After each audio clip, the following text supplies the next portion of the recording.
for Straight on the Point with your host from some undisclosed location. Here's Jesse T.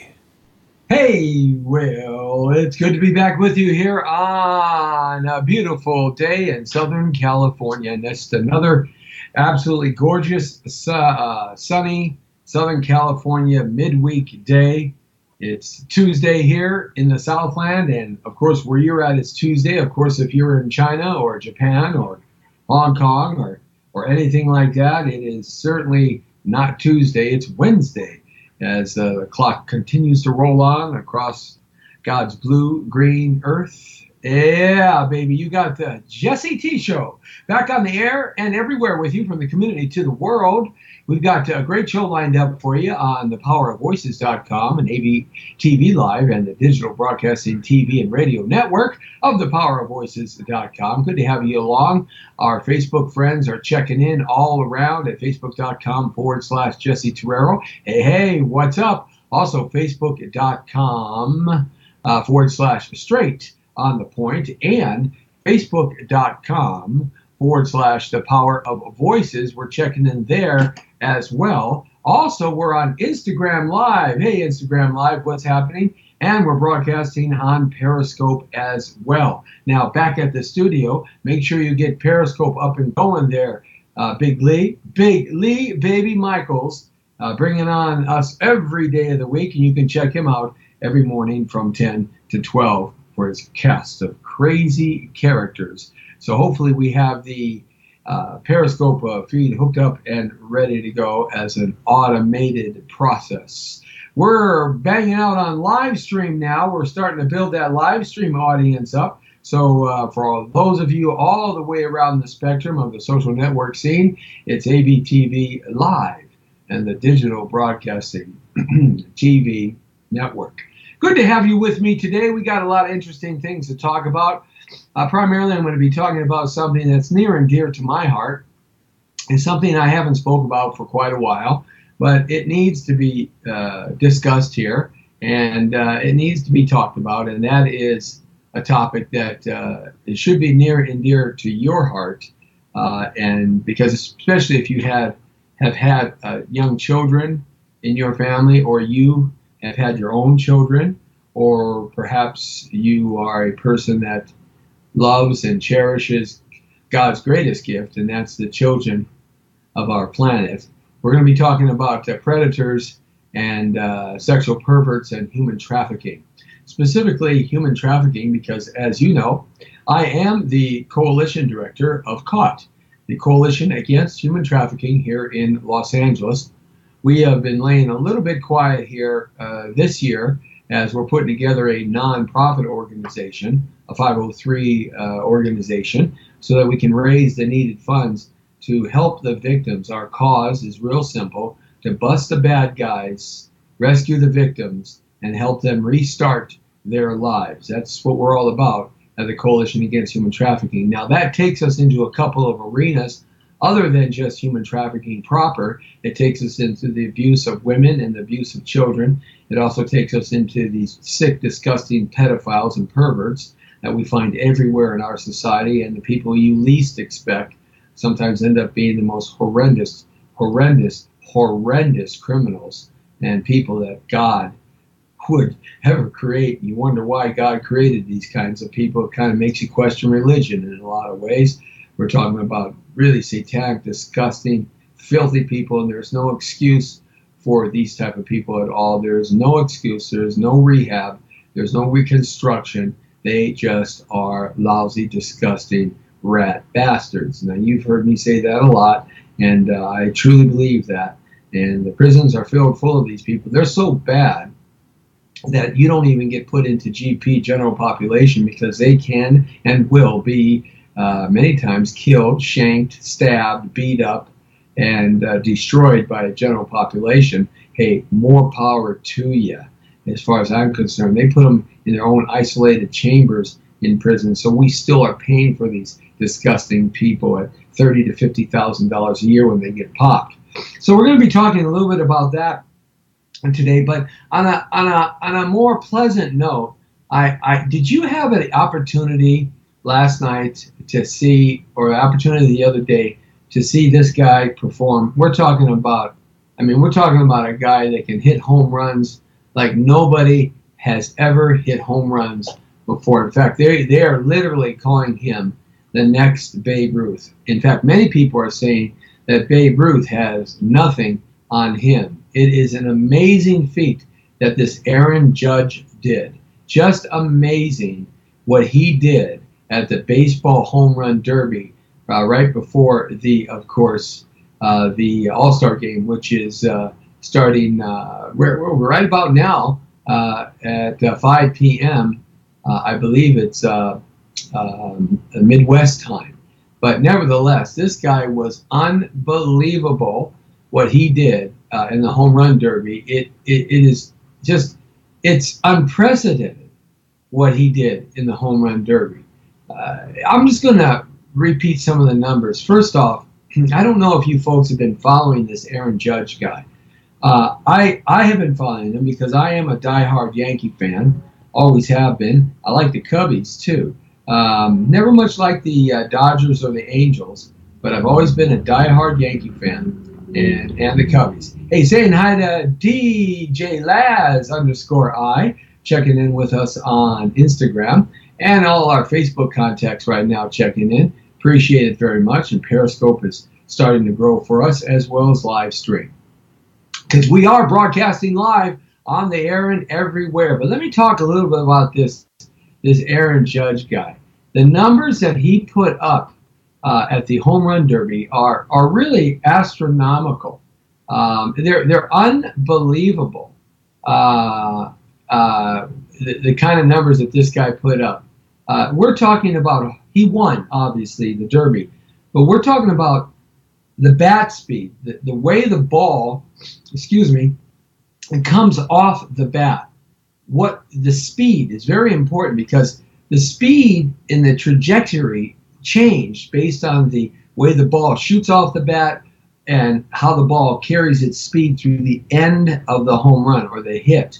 And his ball is an interesting thing. What happens? Most hitters and sluggers' ball, as it slows down to about the halfway point, it gets to about halfway point of its trajectory, it starts slowing its speed down because it starts losing its kinetic energy. But this guy, he's a freak of nature. Well, why not? He's 6'7", 282 pounds. Let me say that again. 6'7", 282 pounds. Dave Winfield wasn't even as big as this guy. He's one of the biggest baseball players that ever played the game. I believe Dave Winfield was 6'5". This guy put on a home run derby that was unbelievable. His ball actually picks up speed at about halfway. So it gets launched off the bat at, let's say, 115 miles an hour, 110 miles an hour. But by the time it gets halfway, it's picking up speed. That's how much power he is putting behind that baseball. It's really an unbelievable mark. And I usually don't talk a lot of sports in this program because we got a great sports program here on thepowerofvoices.com. By the way, download our free app. We have lots of great sporting programs and lots of great different types of shows. Very, very, very, very fun and unique hosts bringing a whole variety, very eclectic topics. But anyhow, back to Aaron Judge. It's really something to be taught. If you ever seen this guy, if you're not a baseball fan, you still got to watch this guy. Now, in the home run derby, he hit a ball. He hit 11 home runs to beat out the gentleman underneath him at, he hit 12 home runs to beat out the gentleman underneath him at 10 home runs. Oh, the app, and how can I do a show for them? What you got to do, DJ Laz, hook me up at winwinwinink@yahoo.com after the show. That's my email, and we'll start a dialogue, and I'll help you figure that out. The app is The Power of Voices. The Power of Voices. Real simple. Okay, and it's for Apple and Android. He hit a ball that was 500 feet. Okay? 500 feet. Then he hit a ball that was 504 feet. Then he hit a ball that was 505 and 7 feet. Okay? Then he goes and hits a ball that's 513 feet, and the speed of that trajectory was 110 plus miles an hour. And it actually increased speed off the bat. Unfriggin' realistic. 6'7", 282 pounds of pure, absolute, explosive, coiled up muscle. Unbelievable. But here's the most interesting thing about this. Forget the 500 foot marks. Okay? Forget the 500 foot marks. Forget the fact he's a Yankee. Understand this. The 400 foot home runs, he's hitting to right field. Do you know what kind of power it takes to push a ball to right field when you're hitting the ball at 100 miles an hour, the 400 foot mark? You don't get a full swing, okay, to left field or to center field. With a right field shot, you have to you cock your bat a certain way. You catch the ball at an angle that's on the outside corner. That's how you get a right field shot. Outside to you if you're a right-handed hitter. You catch the bat at an angle right here. The bat head is actually pointed into you. Boom, it hasn't full. And he's pushing that ball out and finishing the swing 400 feet. Unbelievable. Guy's unbelievable. So goes the cliche. Big men can't play baseball because they have such a huge strikeout field. The box is real big on them. Right. Unbelievable. I just had to mention that because that is something worth mentioning. That's a feat. Many people are saying that this guy is the next one. Is the next one. And we've kind of been waiting for the next one. All right? And this guy is not, juiced up. He's just 282 pounds at 25 years old, 6'7". Wow. So I had to mention something because that was just really something. I'm a Yankee fan and a Cubbies fan. Cody Bellinger did real well too, DJ Les. They did real well too, but I just wanted to mention Aaron Judge because it's unbelievable what this guy was able to accomplish, okay? Anyway, so let's get back to a couple other things that I wanted to mention. A lot of people ask me all the time wherever I go, they ask me, I'm going to put something up real close to the camera. They ask me, I'm going to first do the Facebook. So live stream and Instagram guys, bear with me as my arm kind of goes across the camera. I'm breaking all camera rules because, hey, I'm Jesse T. So a lot of people ask me, what is this? So you can probably see that right there. They say, well, what is that? What is that 2 eagles with the 32 in it? What does that mean? I'm going to show you on a live stream. Okay, let me kind of adjust this here. I wear this pin or a similar pin to it all the time. They say, what is that? What does that mean? What is that significance? And I'll do it on live stream now. Here we go. Okay? They say to me, what is that significance of that pin? What does it designate? It's 2 eagles with a triangle and a 32 in the middle. It's got a ruby and diamonds around it. Okay? It's surrounded by diamonds. Okay? So what is that pin? What does it signify? Well, I will tell you. A lot of people say, what does that mean? What are you, some Nazi or something? Because it kind of looks like the Nazi eagles, doesn't it? Got bit here by something. Well, no, it really is this. I have been what's called a Freemason. I've been a Master Mason for almost 30 years now. And, there's a lot to be said bad about Freemasonry that you find on the internet. It's all just a bunch of malarkey. There are bad preachers and bad cops and bad firemen and bad teachers and bad engineers and bad construction workers and bad gardeners. And then there are good ones. So it's just human nature. You have the good and the bad. or like the Clint Eastwood movie, the good, bad, and the ugly. But nevertheless, what we have here, I am a Freemason, free and accepted Mason, okay? A Master Mason. I was raised to the sublime level of Master Mason about 30 years ago. A long, long, long time ago. Yes, when the Dead Sea was still alive, that's when I was raised to be a Master Mason. Well, not quite that long ago, but a long time ago. Instagram, can you hear me a little bit better? Just let me know, DJ Lazy. What is a Freemason? A Freemason is a royal fraternal organization, the oldest fraternity in the world. It dates back esoterically to the days of King Solomon and the building of the temple that King Solomon built, and the days of David, King David. Primarily back to the days of King Solomon, where the way in which temples were built was through geometry. And those were very important secrets because geometry is very important to the structure of how a building can last over a period of time. And so they were what is called operative masons. They became part of a society where there was a master, a grand master, which was King Solomon, and a master mason, which held the secrets of the geometric formulas to build based on the triangle. And they were fellow crafts and entered apprentices. And they were in categories.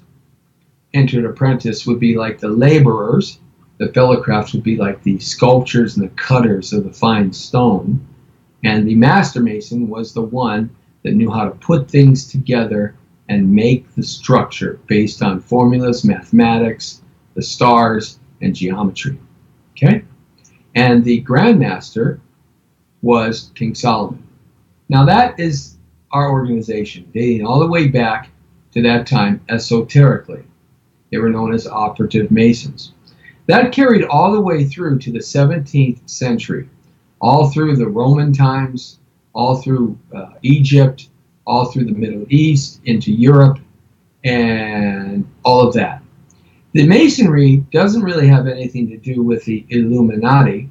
The Illuminati was an organization that was put together in the 17th century of people that wanted to house secrets of economics, wealth, and power. But it really has nothing to do with Masonry, though Masons were a part of it, but they were not necessarily Illuminati. So, in terms of that, only men can be Freemasons, not women. So, and you have to be 21 or older to become a Master Mason. Now, so I'm a Freemason, and then I am a third-degree Master Mason. But through my time as a Master Mason, I'm at San Fernando Lodge 343. I was where I was raised. I went to the degree of 32nd degree Master Mason. Now, basically what that is, the 32nd degree Mason, is this. There are two forms, Scotland and England. England came under the idea of the Yorkshire Rite of Passage. Scotland came under the idea of the Scottish Rite of Passage. I am a Scottish Rite, 32nd degree Mason, raised to that level, knighted under the Knights of Templar, under the Scottish Rite. And I've been that for a long time. So the 32 on this little pin here represents the 32nd degree. The two eagles represent flight in sky. The triangle is the strongest geometric entity, and the G in there, very small, with the rubies, and the G emphasizes the omnipotent one, the one and only creator. So you can see that, and then you can see that. Now, why did I become a Master Mason? Why did I do that? One, my grandfather was a Master Mason and a 32nd degree Yorkshire, or Scottish Rite, and a Yorkshire 32nd degree Master Mason. He did both. I've just done one line. And because it makes good men better.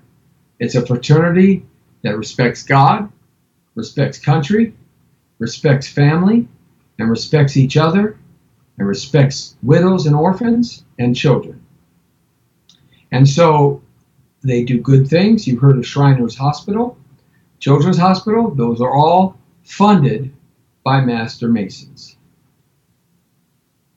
All right, so I wanted to explain that a little bit just in its onset. Now, the reason why is some people say to me a lot of crazy things about it. But I just thought I'd give you just a brief history of how it came to America. And there was an interesting map in our book here that we get every month. And we get it online too, about how Masonry came to America. And it became a speculative art form. In other words, we no longer build brick buildings. Operative Masons did. And they traveled the land to be able to build things and work and get paid for their services within this royal fraternity that was sanctioned by the true creator in that respect. So it came to Europe in 1634. The first speculative Masons. In other words, the first union of men who came together and saw Masonry as the bedrock to create good fraternal organizations and to help society, mankind, and help man become better. And it came to Europe in 1634 in Edinburgh, Scotland, where I've been to. It's amazing. And then it came to London in 1717, in London, England, and that's where the Yorkshire Rite started. Then to Spain, Florence, and then to Moldavia, then to Romania, Germany in 1737, then to Slovakia, the Czech Republic, the Austria, or Ukraine in 1742, Cyprus, Sweden, Finland, Russia in 1771, Estonia, Hungary, Greece, Serbia, Turkey in 1786, Macedonia in 1864, and St. Petersburg, Russia, again back in 1906. Came to the Middle East and was reunited in the Middle East in 1861, but it was in Asia, Calcutta, India, in 1729. It also moved to Australia in 1788. It also moved to Cape Town, South Africa in 1772, to Nigeria in 1868. It came to the Antarctic in 1935 and to South America, Buenos Aires, Argentina, in 1795, on to Brazil, Venezuela, Uruguay, Colombia, Peru, Chile, Paraguay, and Bolivia in 1875. It came to North America, Philadelphia, Pennsylvania, where all of our founding fathers were Masons. All of them were Freemasons. Just about. A few of them weren't. But all the businessmen, all the court judges, the politicians, all of the clergy, all of the farmers, a lot of people were Master Masons. And in a Masonic temple, we're all equal, no matter what our vocations are.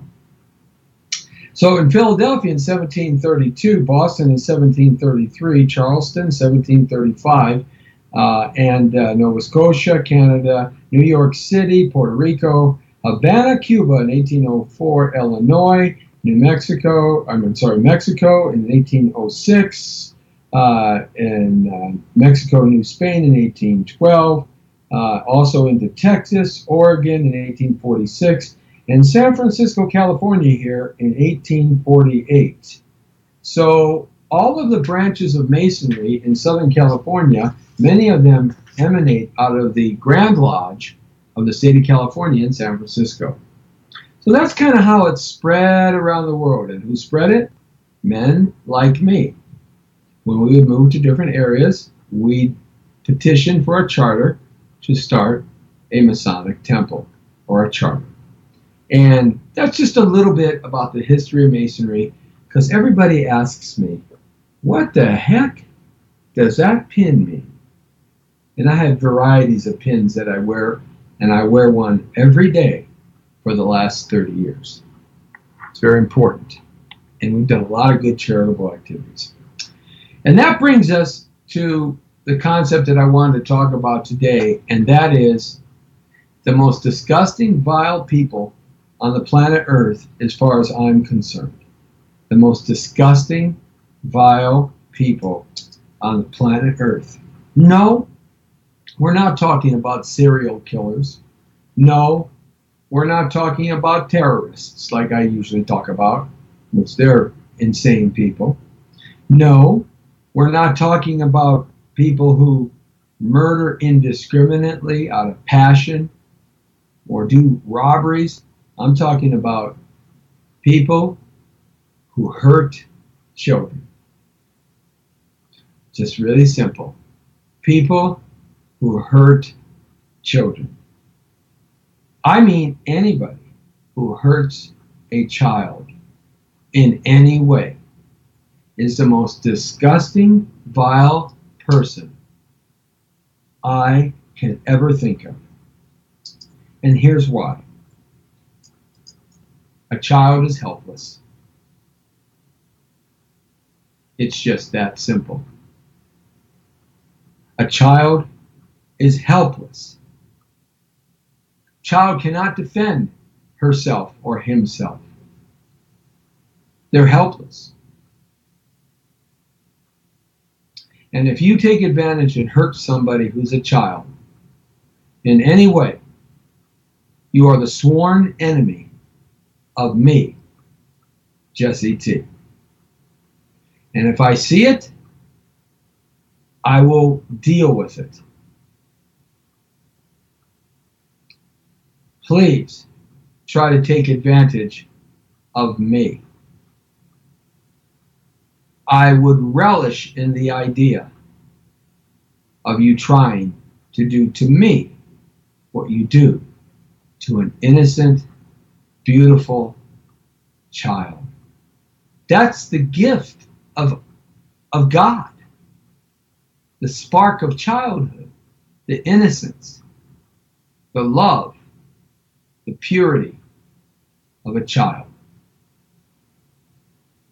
Anybody that hurts a child needs to be hurt just as bad or worse. In my book, it is death penalty. There's no room in our society of 2017 to strike, hurt, or hit, or beat up, or sodomize, or perverted acts, or pedophiles against a child. There's no room in it. They can't fight back. They can't protect themselves. And this is running amok in our country. It is at epidemic levels. A few years ago, Jada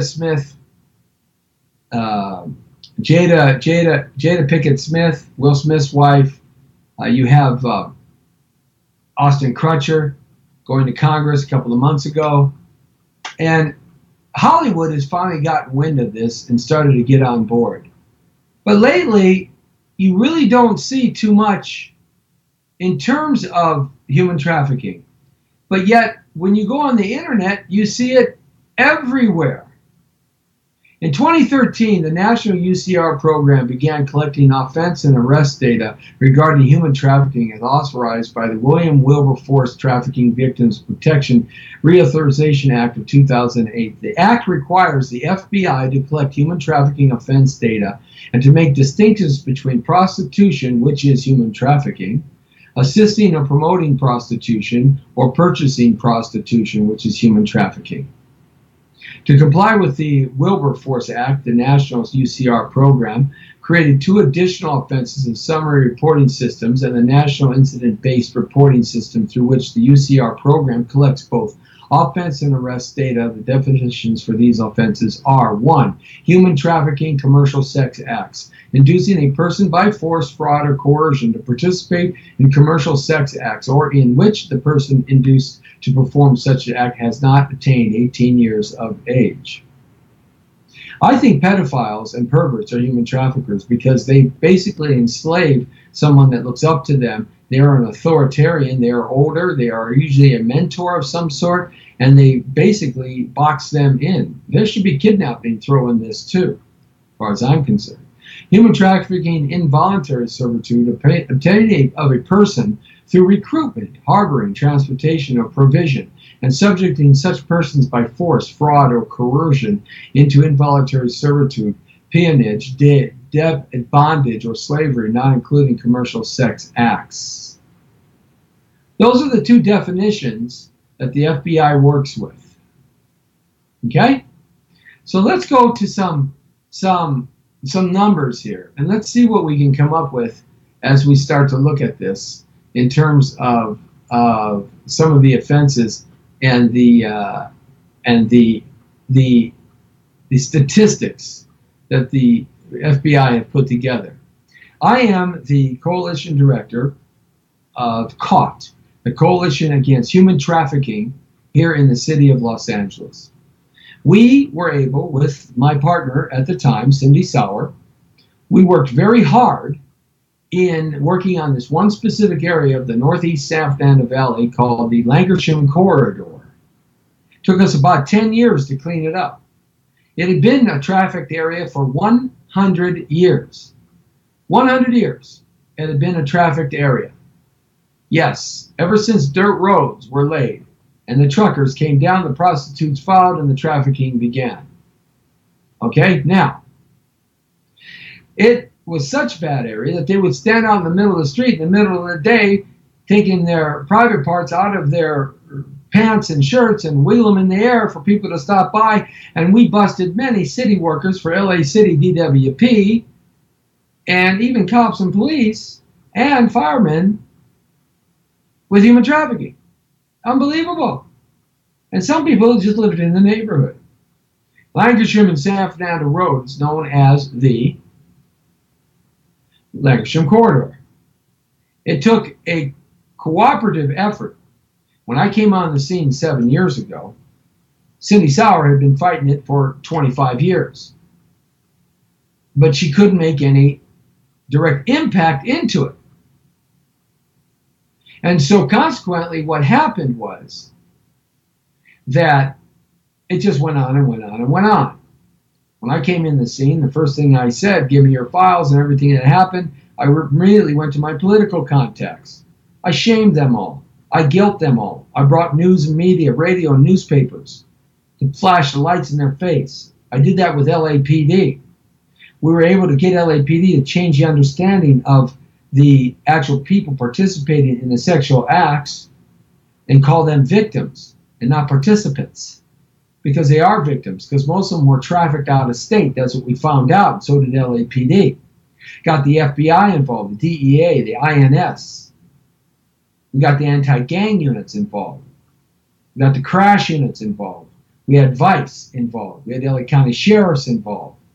We had the local neighborhood involved. The business owners involved. We picketed. We marched. We got the politicians at the local, state, and federal level involved. 7 years. We got that friggin' place cleaned up. Got that place cleaned up. It's an amazing thing. It's an amazing thing. But we got it cleaned up. Okay? Now, we fight it every single day. Every day we fight this. One of my lights went up. That's what happened right there. So we'll kind of just deal with this a little bit. Let me see if I can reach down and grab another one of my portable lights here so that we have a nice clear shot here of me, Jesse T, fighting the fight for right, because that's what I do. That's what I do.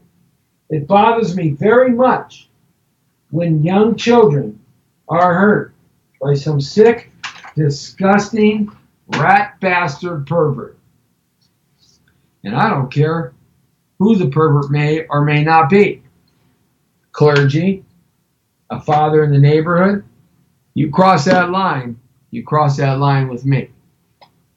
Okay, now, if we look at some statistics here, I'm going to talk about some crime statistics, and we're going to see just where human trafficking lies in there.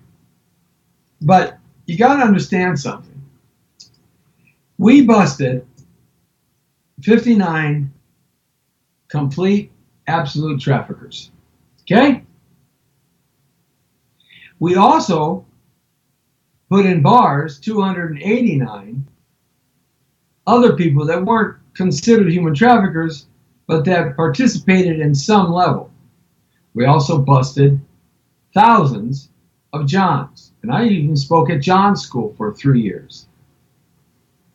And we saved only 6 young ladies. That's it. 6 young ladies. That's it. And they were all 14, 15 years old. The average young girl or boy who gets pushed into sexual acts, human trafficking, is, are you ready? 12 years old. 12 years old. Is that unbelievable? 12 years old. So when you're driving down the street, this isn't TV and pimps. This isn't rap music and pimps. No, there's no glorification here. And I despise anybody who glorifies this in any way, because there is no glorification of it. Okay? It is terrible. It destroys lives. It destroys families. 97% of the people that get lost in human trafficking never get found. They live within a 7-year period from the time that they are usually abducted. No one wakes up and says, I want to be a human trafficking victim and screw and have sex with 100 guys a day, and girls too. Nobody wakes up and says that and dreams about that in the morning. Nobody does. The fastest growing crime for organized crime today is human trafficking. The victims are likely to be black. Human trafficking caters to abducting black children and under 25, with an average age of 12. 293,000 American youths are at risk of becoming victims. It is an unbelievable statistic. 82% of them were not from out of this country. 82% of them are United States American citizens. It's unbelievable. Only less than 3% ever get rescued.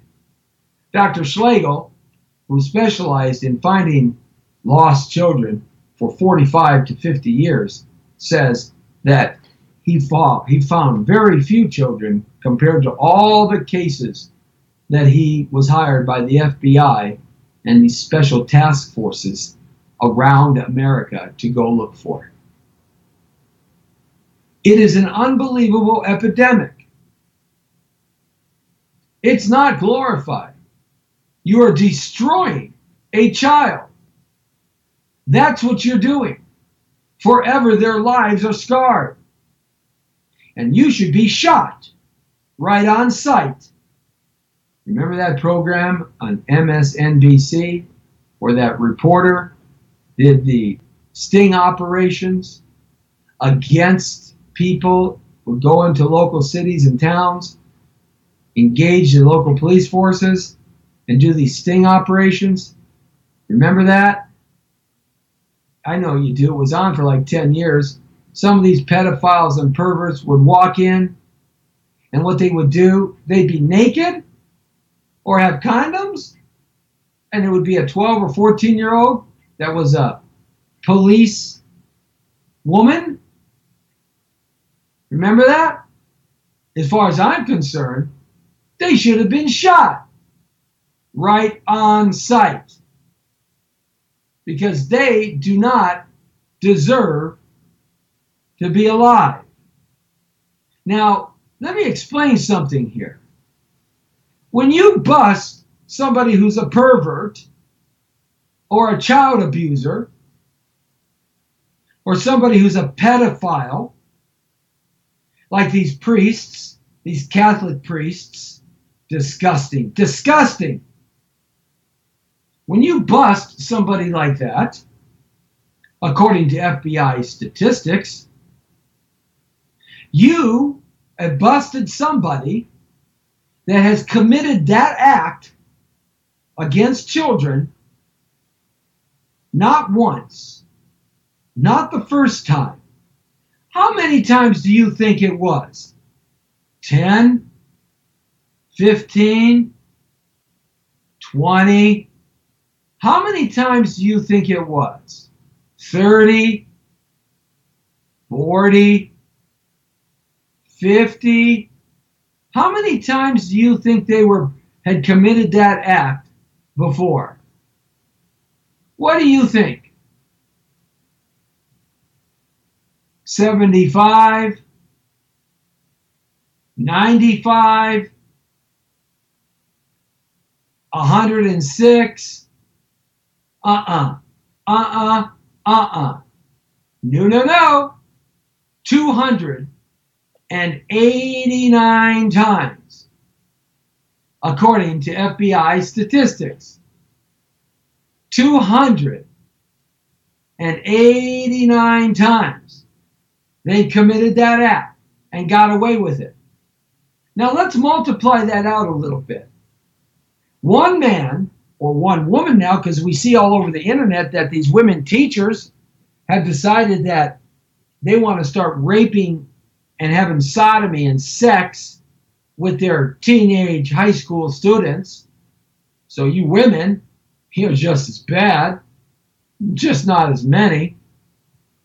So what we see here is we see 289 times one person wrecks a life of a child. 289 times. Oh, and the old cliche was, well, I'm a guy, I'd like to do my teacher. Oh, yeah, I'd like to, oh, yeah, rah, rah, rah, rah, rah, rah. How do you think these teachers get caught? Because the guys, they talk to their friends and it goes around and they get caught. Okay, but I'm a guy, and that's the way it is. And hey, man, I'm a big man. Look what I've got, right? Yeah, sure. All right, buddy. But you're still a juvenile. And you have been tainted. I don't know about you. But me, I'm no prude. I'll be the first to say that. But, there's something wrong with the fact that someone who's 47 years old wants to hurt and stain a child's soul forever when they're only 12, 13, or 14, or 11, 10, or 9. Unbelievable, isn't it? Some statistics say that every year there's about 8,000 reporting of human trafficking reporting. About 8,000. Well, that number is way off. Why don't we look at 80,000 or some numbers like that? One person wrecks 289 lives. One person wrecks 289 lives. Yep. Think about that for a second. It is unbelievable the damage they do. Now, have you ever been a participant in rescuing a victim? Has that ever crossed your path to go see how they are destroyed? Let me give you the scenario of how pedophiles work and human traffickers, because they're all the same. There is no difference. First off, it's modern slavery. That's really what it is. It's modern slavery. Nothing less and nothing more. Okay? Secondly, this is how they work. Pretty crazy. Pretty crazy. Here we go. Somebody's walking home from school. Somebody contacts somebody on the internet. They look like they're their age and they're cool. Somebody's esteem is really low. Nobody talks to them. They have problems at home. They might have an alcohol problem as a teenager. They might have a drug problem as a teenager. They might be just the perfect person. And they're just walking home. And their head is down in their phone. And then what happens? A van pulls up. And someone they probably know, who they met on the internet, says to them, "Hey, what are you doing? Cindy? What are you doing? Leroy? What are you doing? Jose? What are you doing? Osmeek? What are you doing, John? What are you doing? Becky? What are you doing? Tasha? What are you doing? Hey, I'm going to a party at the park. You want to go?" Whether they say yes or no, they're already going. So let's say she says, "Nah, I got to get home and do homework." Two guys that are 250 pounds jump out of the van. It's got no plates. Grab her, throw her in the van. The woman is 25 years old. She's a junked up junkie, already a prostitute. Okay? And the main thing that happens, this little 14-year-old girl gets beat. Gets beat, bloody beat. Gets raped in the van on the way to the safe house, which is usually a house close by. Then, the minute they get in the house, they're raped again by usually multiple guys. Remember I said organized crime? The little gangs, MS-13, 18th Street, these gangs, Crips and Bloods, these gangs, white supremacists, KKK, Asian Tongs, these gangs start getting into the play now because it's easy money. There's always a new crop. So they're multiple raped and beaten and raped. Then they're moved again. No food, no water, can't clean up, no clothes. Thrown in the back of another vehicle. Taken to a safe house that's usually far away. They get there. They're raped multiple times by more gang members. And now they're forced to smoke crack, take meth, shot up with heroin because they're beat unconscious, stick a needle in your arm, shoot you up, make you an addict. Oh, yes. They're not going home because they have been watched before they were picked up. The prey had been watched by the predators.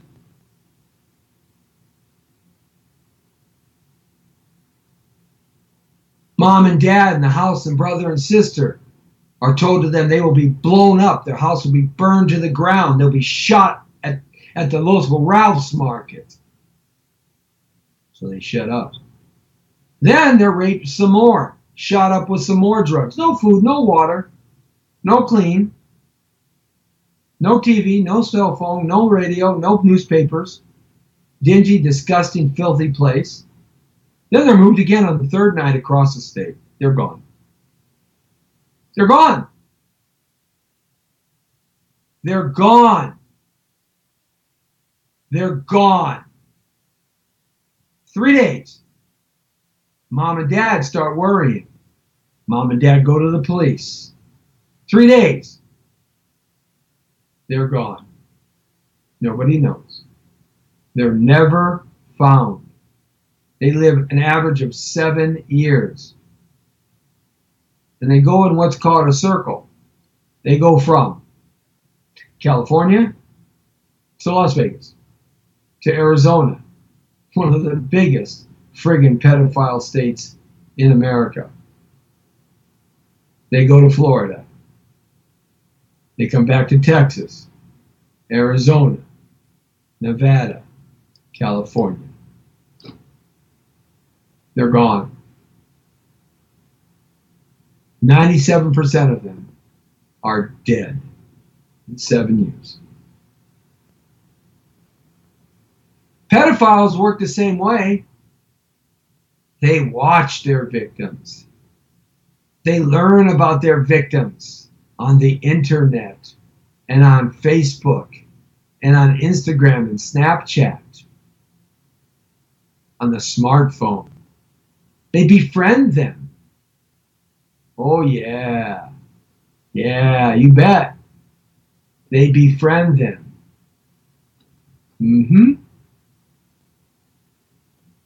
The internet has been a horrendous piece of technology for young people.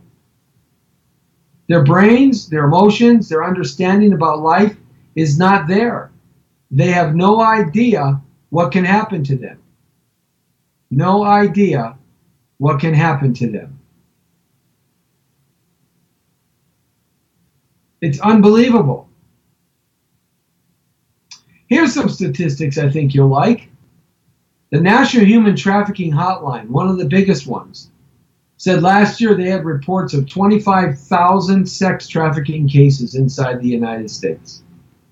In 2016, the National Center for Missing and Exploited Children said that an estimated 1 in 6 endangered runaways reported to them were likely sex trafficking victims.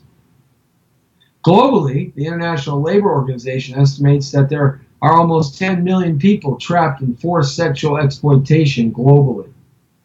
Oh, these are low. I've seen higher statistics. In 2014, the Urban Institute estimated that underground sex economy ranged from $40 million in Denver to $290 million in Atlanta, Georgia. Good money, isn't there? Good money, isn't there? Pretty crazy, huh? Now you understand a little bit more? Now let me say something. I'm going to say something. And I mean this from the bottom of my heart.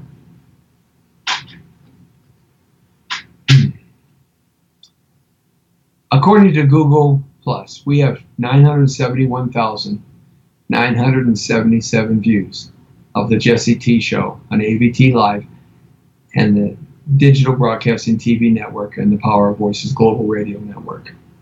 I know that we have hundreds of thousands of listeners to my show. I know that there are some people out there that are pedophiles and perverts. I know that. And I want this personal message to go to you from me, Jesse Torero. You can look me up if you want to have a little discussion. Okay? If I ever find out that you have hurt a child or a woman, if I ever find that out and am so lucky to see that actually taking place, I am going to take you down. You understand me? I will suffer the legal consequences. I will go to jail. You will cease to exist in the way that you exist right now. Am I clear? I will hurt you. Okay? If I ever hear of something like that, I will report you. And I have the FBI, the DEA, INS, LAPD Vice, LA County Sheriff's Department Vice. I have the politicians. I have the coalition that will impose upon you pain that you can never, ever understand. We will be relentless in putting you in jail. If I ever have the opportunity to cross your path, you and I are going to have a personal discussion, and we will personally exchange bodily fluids.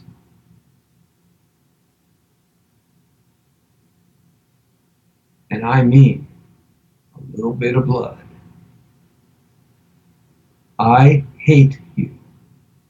I despise you. I dream of the day that I can take you down.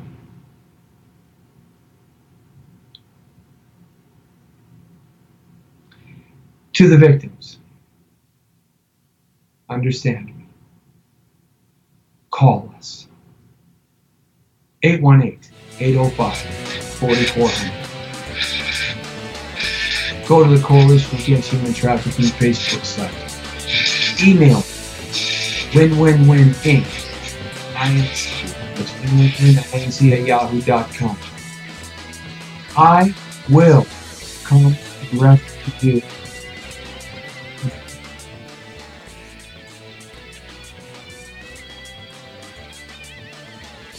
People help.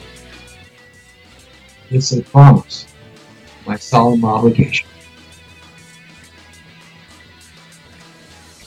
This is the Jesse T Show, Monday through Friday, from 5 to 6, right here. Hey, the world according to Torero. Now you're sitting on the corner. Tomorrow, a free-for-all, Dan the Man, David, Sharp, Freilich, Jesse T, and an undisclosed guest. We're going to hash it out on the issues of the day. Phyllis Spellman in on Thursday, or a Thunderific Thursday show, actress and new superstar on the way, Phyllis Spellman. All here on the Jesse T Show. We love you, man. The Brown Beauty is off duty. See ya!